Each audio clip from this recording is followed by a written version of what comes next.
Welcome, true crime fans, to a journey back in time to the gaslit streets of Victorian London. Tonight, we delve into one of history's most chilling and enduring mysteries, the brutal reign of terror unleashed by the elusive killer known only as Jack the Ripper. The year was 1888. The East End of London, specifically the impoverished district of Whitechapel, was a labyrinth of overcrowded tenements, dark alleyways, and desperation.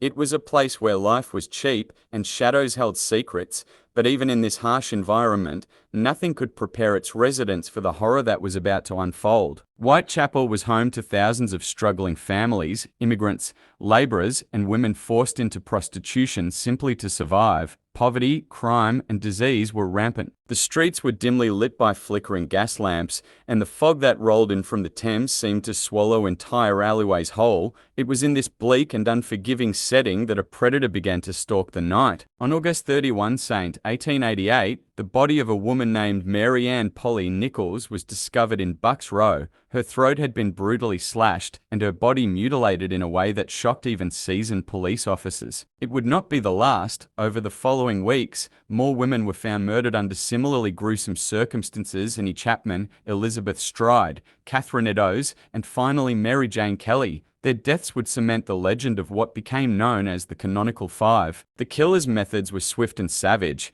Throats were cut with precision, and in several cases, organs were removed, leading investigators to speculate that the murderer possessed anatomical knowledge. Fear gripped the community. Women were afraid to walk alone. Vigilante groups formed. Newspapers sensationalized every detail, spreading panic far beyond Whitechapel. Then came the letters taunting messages allegedly sent by the killer to police and the press. One of them bore a chilling signature, Jack the Ripper. Whether authentic or a cruel hoax, the name stuck and a legend was born. Despite intense investigations by Scotland Yard and countless suspects over the decades, the identity of Jack the Ripper remains unknown. The murders stopped as suddenly as they began in November 1888, leaving behind unanswered questions, shattered lives, and a mystery that continues to fascinate the world more than a century later. Who was he? A local butcher, a doctor, a deranged opportunist hiding in plain sight, or someone far more unexpected? Tonight, we step back into the shadows of Whitechapel to examine the evidence,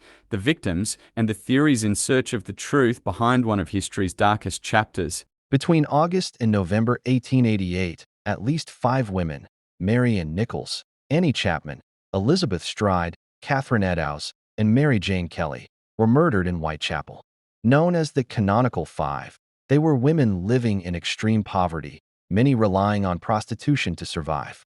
They rented beds by the night in overcrowded lodging houses and often walked the streets in the early morning hours to earn just enough to secure shelter. The killer's method was chillingly consistent. Each victim's throat was cut swiftly, followed by severe abdominal mutilations. In several cases, organs were removed, suggesting either anatomical knowledge or a calculated attempt to create shock and fear. The brutality of the crime stunned even experienced officers and quickly fueled speculation that the murderer possessed medical or surgical skill. These were not random acts of violence. They bore a disturbing pattern, a grim signature left in the narrow alleys of Whitechapel. Panic spread rapidly. Residents formed patrol groups. Suspicion turned rampant, and newspapers sensationalized every development, amplifying public terror. The final murder, Mary Jane Kelly in November 1888, was the most horrific and the only one committed indoors. After her death, the killings stopped as abruptly as they had begun. No one was ever charged. More than a century later, the identity of Jack the Ripper remains unknown, and the mystery continues to captivate the world. The press, eager for sensational headlines, gave the killer his infamous name after a letter signed Jack the Ripper was sent to the Central News Agency. The writer mocked police efforts and hinted at further violence. Whether genuine or a hoax, the letter captured public attention and permanently attached the chilling pseudonym to the case. Additional messages soon followed, including this saucy Jackie postcard and the disturbing From Hell letter, which was accompanied by half a human kidney.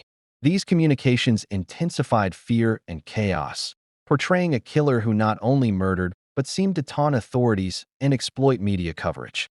Under mounting pressure, the Metropolitan Police launched an extensive investigation. Thousands were questioned, homes were searched, and night patrols were increased. However, forensic science in 1888 was extremely limited. There were no fingerprints, no DNA testing, and crime scene procedures were basic by modern standards. Numerous suspects were considered, ranging from local laborers to medical professionals, but no solid evidence emerged. When the murders abruptly stopped after November 1888, the case grew colder. No arrest was made, no identity confirmed. Jack the Ripper disappeared as suddenly as he had appeared, leaving behind fear, speculation, and one of the most enduring unsolved mysteries in criminal history. Over the decades, countless theories have attempted to identify the killer. Was he a doctor with surgical knowledge, a butcher skilled with blades, a disturbed aristocrat, or a passing sailor who disappeared without a trace? Even well-known figures have been accused, but every theory ultimately rests on speculation rather than solid proof. The mystery endures largely because the murders stopped as suddenly as they began. There was no arrest, no confession, and no confirmed suspect. The unanswered questions only deepened the legend. Though his crime spanned just a few months in 1888, Jack the Ripper became more than a murderer. He became a symbol of fear and the ultimate unsolved crime. His story continues to inspire books, films, documentaries, and debate, as each generation attempts to uncover the identity of the shadowy figure who terrorized Victorian London. The Whitechapel Horrors of 1888 serve as a grim reminder that some monsters walk among us, leaving behind not only victims, but unanswered questions and a legacy of fear that can echo through centuries. The identity of Jack the Ripper may have vanished into the fog of Victorian London, but the terror he unleashed still lingers in history, challenging us to remember the lives lost and the mystery that endures. As we continue to explore the darkest chapters of true crime, we invite you to join us on this journey into the past, where every shadow hides a story and every case demands a closer look. Our new full-length video will be uploaded at 1600 hours UK time, so be sure to tune in. We'll also be releasing short-form videos at 12 o'clock UK time and 2000 hours UK time, bringing you quick, compelling insights into history's most chilling crimes. Stay connected, stay curious, and don't forget to subscribe so you never miss a new upload.